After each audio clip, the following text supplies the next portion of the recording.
स्थिति किस तरह से, क्योंकि लगातार जो बाढ़ प्रभावित लोग हैं वो कह रहे हैं हमारे पास किसी भी तरीके का राहत सामग्री नहीं है। मैं तो कल खुद गया हूँ और ऐसे जगह गया जहाँ की ब्रीच हुआ था, दरभंगा और सहरसा में।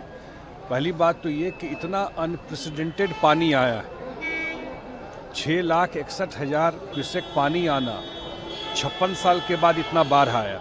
ये तो अलर्टनेस था डिपार्टमेंट का और सरकार का कि बहुत जगह ब्रीच नहीं हुआ, और जहाँ पर भी ब्रीच हुआ है वहाँ राहत कार्य पूरी तरीके से चल रहा है। मैं खुद देख के आया हूँ, चाहे वो खाने का व्यवस्था हो जो कैंप लगता है, चाहे पॉलीथीन सीट हो, सारे प्रशासन के लोग लगे हुए हैं। मुख्यमंत्री जी खुद जा कर के देख के आए हैं और कल दरभंगा और सहरसा जा रहे हैं फिजिकली भी देखने के लिए। और बिहार में बाढ़ हम लोग लगातार बोलते रहे हैं कि भाई ये नेपाल से आता है, इसका सॉल्यूशन, परमानेंट सॉल्यूशन भी वहीं से। इतना पानी आएगा, दबाव रहेगा तो समस्या तो है, लेकिन अब जो दरभंगा में टूटा, 7 किलोमीटर में सड़क के ऊपर 1.5 फीट पानी चल रहा था। अब उसके ऊपर तो कुछ हो ही नहीं सकता, सारा विभाग और प्रशासन के लोग बचाने में लगे रहे, लेकिन ब्रीच कर गया। तो ये अनप्रेसिडेंटेड घटना है, लेकिन राहत और रिलीफ का काम जोरों पर है। हम धन्यवाद देते हैं केंद्र सरकार को भी कि केंद्र सरकार ने भी आपको इमीडिएटली रिलीफ का पैसा भी दिया है, और एयरपोर्ट से जो ड्रॉपिंग होता है आपको फ्लाइट से, सब जगह जहां एक्सेस प्रॉब्लम है वहां फूड पैकेट्स भी ड्रॉप किए जा रहे हैं। राष्ट्रीय आपदा घोषित करने की मांग हो रही है अपोजिशन के द्वारा। अब मुझे नहीं पता क्या राष्ट्रीय आपदा बोलते हैं, समझ में भी आता है।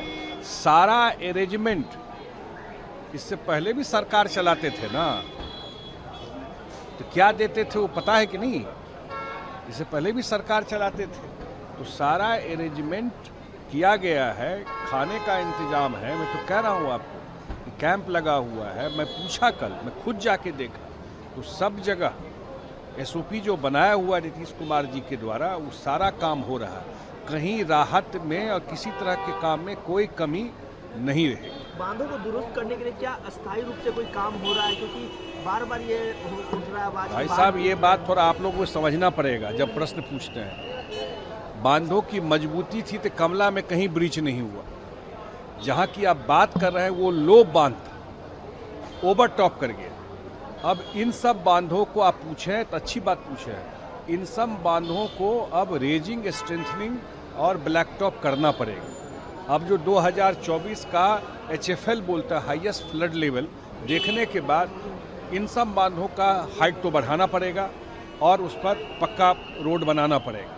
वही एक बचाव का रास्ता है, क्योंकि ये बांध का हाइट थोड़ा नीचे था। सरकार उस पर काम भी कर रही है। अब रिलीफ के बाद उस पर ऑलरेडी डिपार्टमेंट काम शुरू कर दिया है। उस पर एक साइज, बड़ा एक्सरसाइज है ये। मैंने कहा ये सारा काम था, इसीलिए इतना पानी के बाद भी आप तो एक साइड देख रहे हैं कि टूट गया, इतना जगह जो बचा, और लोगों, क्योंकि जान माल का बहुत डैमेज नहीं हुआ लोगों को, लेकिन जहां मैं गया भूगोल गांव में, सारा घर डूबा हुआ था, बड़ा डैमेज है वो।